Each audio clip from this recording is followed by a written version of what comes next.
Hello, dear viewers of our Stop the Destruction of the World program. The exaggerated use of mathematics in our civilization is leading more and more people towards psychic and social unbalance. I would also like to remind you that one of the explanations that Dr. Kepi gives in his Sociopathology book, in which he mentions the real base of civilization not being mathematics, but the arts. I would like to give an example. The Irish Opera is making an experiment. They made a cooperation agreement between the inmates in a high-security prison in a city in Italy and other prisoners in Dublin in the sense of setting up sceneries for an opera. So the Italians made the drawings. They are very good artists, even being prisoners, and they develop miniatures that are put into practice by carpenters and seamstresses in Ireland. And they are going to set up Postini's La Bohème opera.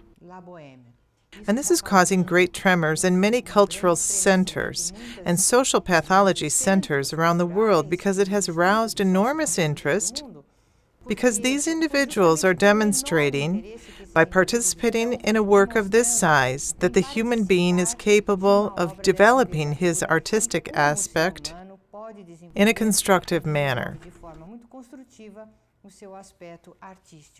So I highly recommend the reading of the book Sociopathology, written by Dr. Norberto Kepi, in which he talks about the foundation of a new civilization in the third millennium, not only related to a return to equilibrium in our personal lives through art, aesthetics being at the center, but that it can be used in a therapeutic manner to recover a number of communities where we can see high levels of destruction.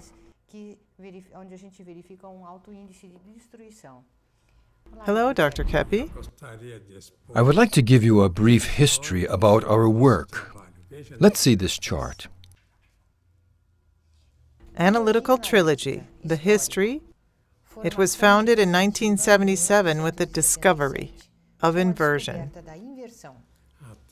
Up to 1977, I had a more Freudian idea about the causes of the problems in human beings. Things linked more to parents, the issue of castration complex, penis envy, things like that.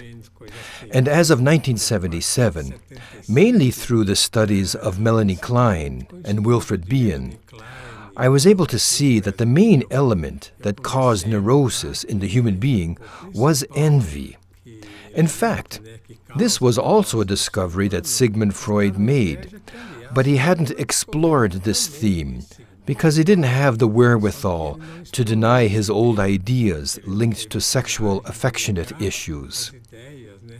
And so it was as of this point that we began to give total emphasis to envy, which leads the human being into inversion.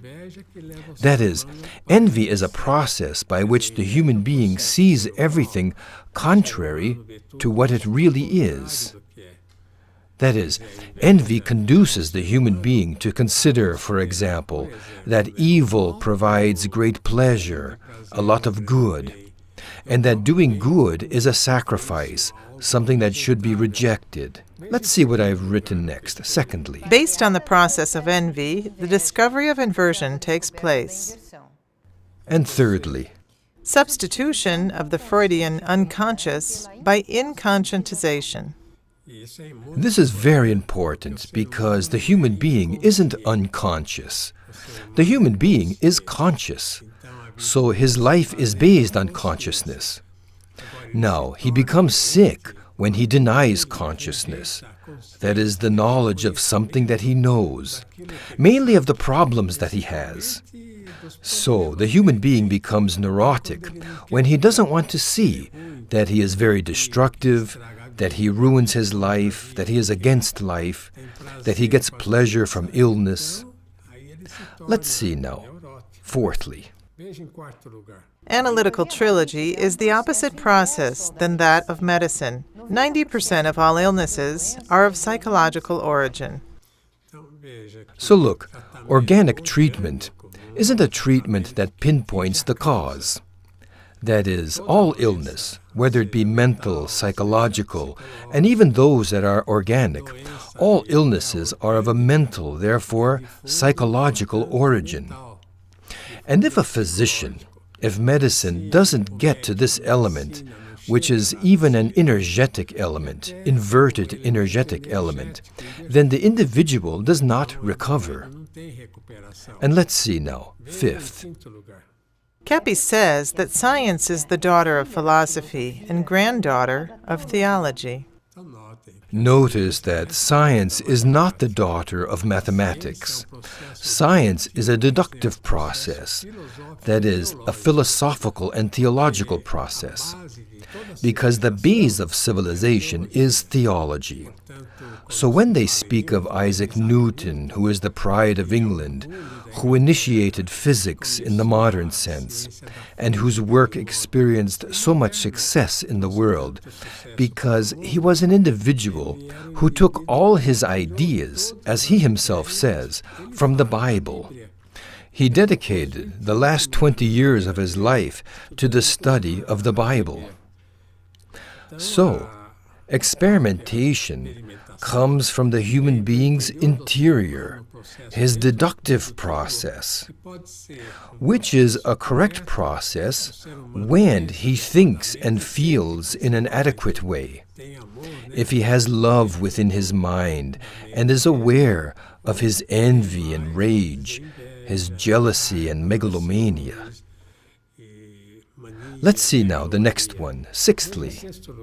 Without consciousness of psychopathology, one is unable to reach the truth. Analytical trilogy is a universal science that encompasses everything. So, in a very real way, yet speaking theoretically, you will notice that the human being is entirely dependent upon the consciousness of the evil that he has, in order to be able to wake up and let the goodness that he has within himself exist. Because at the human being's base, he was created as goodness itself, as beauty and truth. But when he rejects this and becomes envious, he denies these elements, and then he thinks that what is false is good, what is evil is good, what is horrible is good.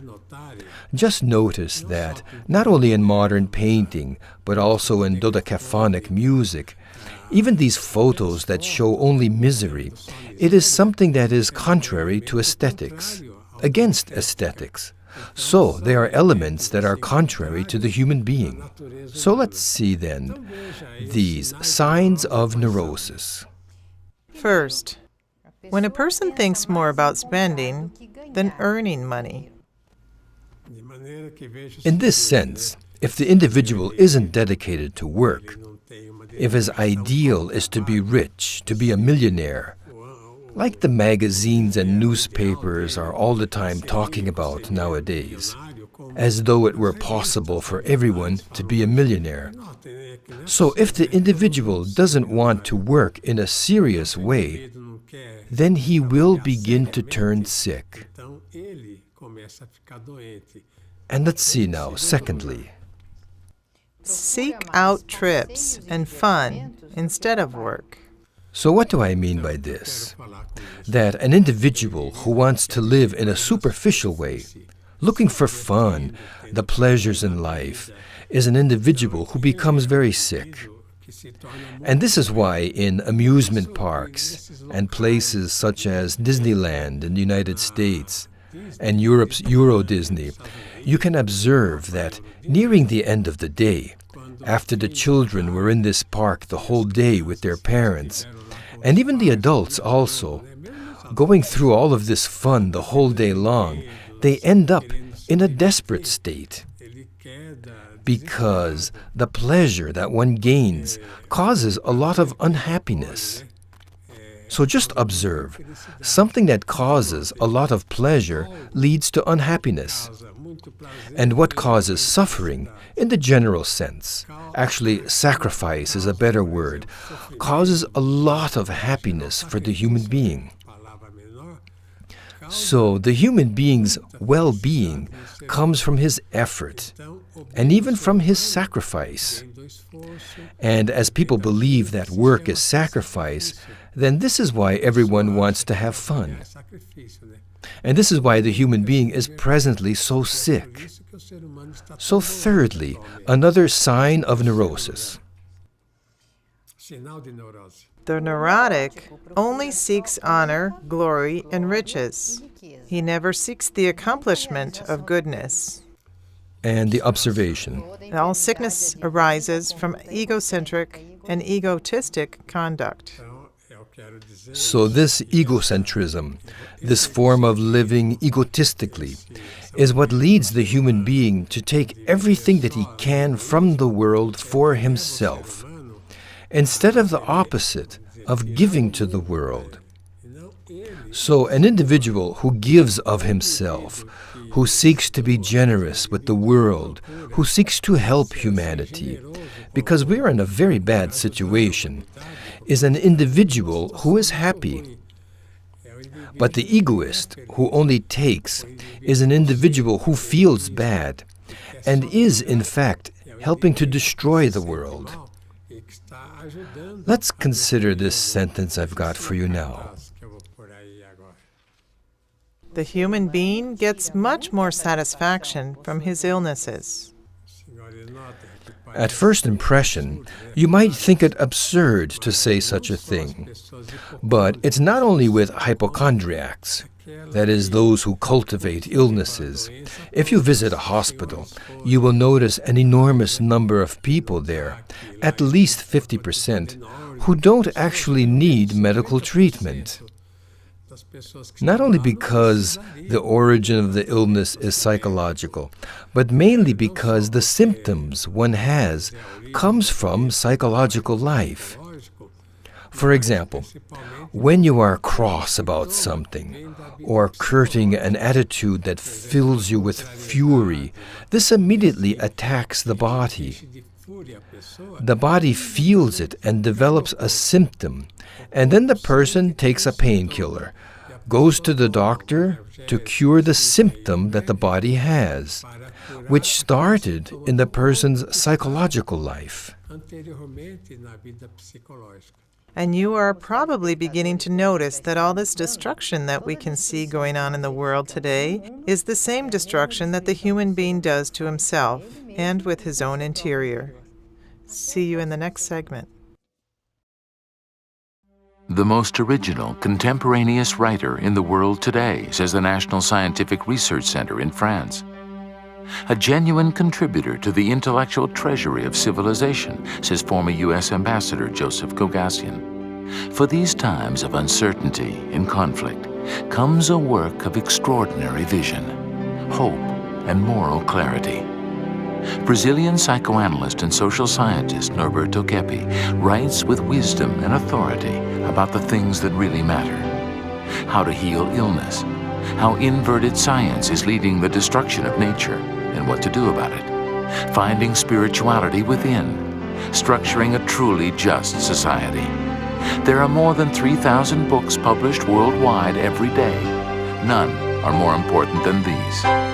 The books of Norberto Keppe.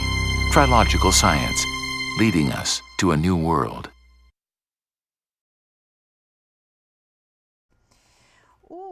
Claudio Tognoli is a professor of journalism at USP, and he wrote a book about the decline of present genetics, and he was interviewed by our team of Stop reporters. Let's see what Claudio has to say about this. Há uma febre dizendo que nós somos sistemas fechados, como computadores, e que nossos genes são chips. Isso é uma ideologia, é uma mentira. Essa febre biotecnológica fala que se eu encontrar em você os genes do homicídio, você será um potencial homicida. Isso tem uma razão. Em 10, 15 anos, As empresas de biotecnologia vão estar dominando as bolsas de valores, fornecendo implementos para laboratórios. Então interessa, movimento capital, você dizer que o ser humano é um sistema fechado como um computador e genes são iguais a chips. Nós, seres humanos, somos sistemas abertos, como a economia, como a história, como a bolsa de valores, como uma partida de futebol. E condições sociais, antropológicas, psicológicas alteram, sim, os nossos genes. In his book, The New Physics of Disinverted Metaphysics, Dr. Norberto Keppe made a very interesting study about the influence of the psychic life and psychosociopathology exercises in relation to the human being's genetics, being able to directly influence one's DNA. And this doesn't only happen in a prejudicial, destructive way. If the environment and people's habits are destructive, there will be a degeneration in one's genome. And it can be the contrary. In a good environment, with good influences, and mainly good attitudes, a psychic conduct with good vibrations are able to regenerate and cure sick genomes, or sick genes, correcting many faults and perfecting a people and a nation. Peoples who are more advanced tend to generate stronger individuals, and those who present decadent physical and social conducts end up introducing new species of illnesses in civilization. I would like to put up a chart about what the human being believes to be an advantage, that is, his inversion. The human being believes that it's advantageous to live in an inversion. First, making others work for him. So why is it that the human being wants others to work for him, to earn money off the backs of other people? This is the big mistake of capitalism. And not only capitalism, but Marxism also. That is, it's not just a mistake in the capitalist system. It's something that is inherent within the human being's interior, and therefore, as a consequence, the structures he creates are also sick. And let's see, secondly, Forcing others to care for his own illnesses. This is the human being's cup of tea, as it is said. He obliges physicians, hospitals, health insurances to treat his illness, that oftentimes are entirely secondary. So this conduct one has of inverting everything and causing others to be worried about him is a very aggressive attitude. And thirdly now, let's see. Spending all one's time complaining about everything. Well, you already know that one who complains all the time is very difficult to be around. This is a way of attacking others. And fourthly, Women who conquer using their bodies. this is an awful idea that modern society created of exalting the female body to the extent as if it were something that can provide total satisfaction and glory to women. If you verify this in films, for example, in magazines, everywhere, even in the streets, you will see that women have significantly changed their mentality from that of work to corporal beauty. And this is a very negative thing for the female mindset. And let's see the next one, fifth. Men dominate the world through money. In the case of men, it's the same thing, but in relation to money. The individual thinks that he is only respected, that he only has value if he has money. So he sets his worth in the amount of money he has, instead of the culture he has. And this is why we no longer have great musicians, the great artists of the past, writers, because no value is given to what the individual can be, but only on what the individual has. So let's see then the sixth one. The human being thinks that ethics is a stone in one's shoe, And what's the general idea of humanity? that only dishonesty generates advantages. So this is something inconscientized, because the human being thinks that by stealing, by kidnapping or lying, that he is going to get all kinds of advantages. Because he confuses to be happy with having pleasure. Being happy arises from having a serious life of hard work. To have pleasure arises more from a life of doing what one wants to do, of drugs, for example, of a free kind of lifestyle, even that of doing nothing. This issue of idleness, which is an idea that is mainly explored in Italy and in France, says that we are now in an era of idleness and that we don't need to work anymore because the world already has everything that is needed. But notice that this idea is the most destructive idea that exists in humanity. We were commenting just now during the interval that we're finding out that individuals who dedicate themselves to sociology are exactly the ones who are presently the sickest in society. They are individuals who seek more psychotherapeutic treatment because there are people who blame all their problems on society. As Jean-Jacques Rousseau said, the individual is born good and society perverts him. But it's not exactly like this, because a person is already born sick. Look at this sentence. The human being gets a lot of pleasure from ruining things. Doesn't that seem to be something absurd? Have you noticed how children, especially those of you who have children at home, how they get a lot of pleasure from being in opposition to the adults? They get a new toy, for example, and they destroy it. Or when they are given something as a gift, and they reject it, throw it away. Or treat the cats badly. So the human being in general gets a lot of pleasure from ruining everything that exists, including the nature, like burning the forests, polluting the seas and the air. And this is why the world has reached the state it's now in. Consider now the consequences of inversion. Let's see what they are. First, the individual believes that by accomplishing evil, he will reach goodness. That cyclic idea that in order for humanity to go up, it has to go down. It has to fall into evil, and then it will go up again, and down again, and so on. It's the union of good with evil.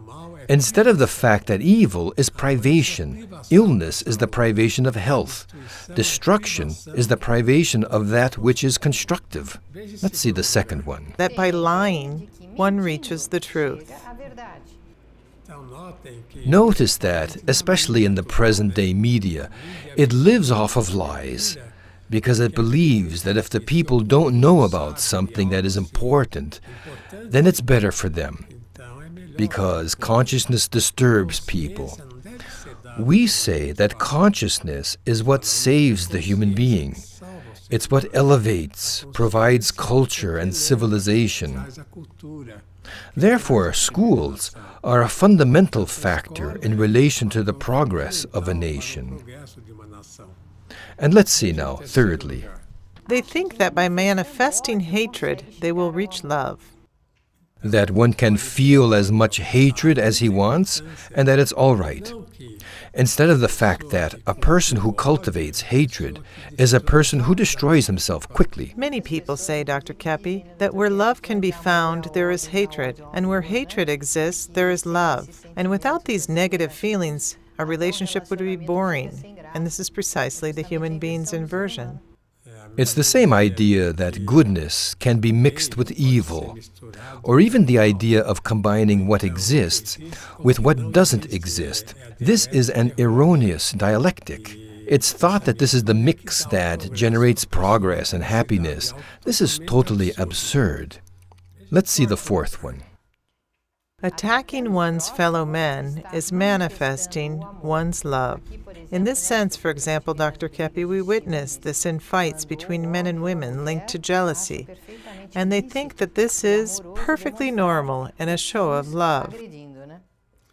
We see this idea a lot in American films, when all of a sudden the individual gets angry and smashes the TV set, or kicks something, or attacks somebody. So they think that by manifesting their anger, that they are going to rid themselves of it, free themselves of this evil. But in reality, it's the opposite. The more one manifests his anger, the more he swears or attacks, the more one watches films of hatred, of violence, then the more one spoils his own mind, destroys his own life. Therefore, an inverted person believes that goodness arises from evil. So, to end today's program, I'd like to show you a sentence to contemplate. Get into action to understand. Actio ut intelliga. And how can we understand this exactly? It's not only love that makes a person understand what exists, but good action leads the individual to both love and intelligence. If a person doesn't act within goodness, he won't gain knowledge, much less love.